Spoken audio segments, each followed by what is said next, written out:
الشكوى العامة لكل الناس اللي بتربي سمك زينة ان السمك بيموت فجأة. هم جايبين السمك وحاطينه في الحوض والدنيا زي الفل وعاملين كل حاجة اتقال لهم عليها، لكن في النهاية السمك عمال يقع واحدة ورا التانية. خلينا نقول ان احتياجات السمك مش انه يترمي في مية كده وخلاص، الموضوع اكبر من كده شوية. حوض السمك ما ينفعش يتنضف بأي نوع من انواع المنظفات، الموضوع منتهي، هو شوية ملح وبيتشطف بعدها كويس قوي وخلاص على كده. لا بمية من الحنفية عادي، لكن لازم تكون عارف انك هتسيبه وقت مش اقل من 24 ساعة لحد ما الكلور اللي جوه المية يتبخر بالكامل. بعد كده نبدأ الدورة البيولوجية اللي احنا عايزين اساسا نعملها في الحوض. الدورة البيولوجية دي معناها ان الحوض مستقر، يعني بيئة مناسبة جدا لتربية الأسماك، الموضوع مناسب عشان السمكة تعيش. زي ما احنا شايفين كده، بعد ما بنملى الحوض احنا بنسيبه شغال عادي جدا بفلتر وموتور هواء والدنيا ماشية زي الفل، يعني الحوض مكتمل تماما ما عدا وجود السمك.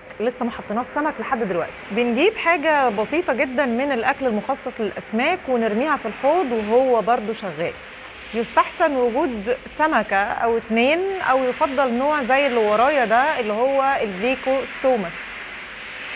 بالمنظر ده أقدر أقولك إن الدورة البيولوجية هتبدأ تشتغل والبكتيريا النافعة هتبدأ تتواجد في الحوض، وده هيخلي السمك بعد كده يعيش في بيئة مناسبة. ممكن تلاقي الحوض حصل له تعكير، بقى شكله ضبابي كده قوي، في الوقت ده هتسيبه، مش هتتدخل في اي حاجه خالص لحد ما يبدا يصفى تاني ويرجع للون الشفاف العادي بتاع الميه. في خلال 2 ل3 ممكن تجيب السمك وتبدا تنزل بيه في الميه، لكن طبعا بطريقه الاقلمه، يعني ما بنجيبش السمك نرميه في الحوض، لا احنا بنجيبه يبقى محطوط في كيس جوه الحوض نفسه، نبدا نضيف ميه من الحوض نفسه جوه الكيس بتاع السمك شويه بشويه لحد ما السمكه نلاقيها خلاص اتعودت على فرق في درجه الحراره، فرق في البي اتش، وقتها نقدر نخرجها عادي بالشبكه جوه الحوض.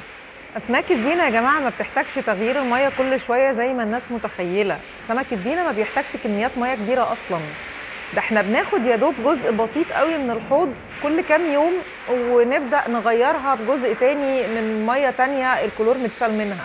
يعني انا ما ينفعش افضي الحوض بالكامل، انزل الميه بتاعته كلها واحط غيرها الا في حالات الطوارئ، يعني اللي هو مثلا مرض شديد دخل الحوض، وقتها لازم افضي واطهر الحوض وبعدين ارجع املاه تاني، فده عاده ما بيحصلش.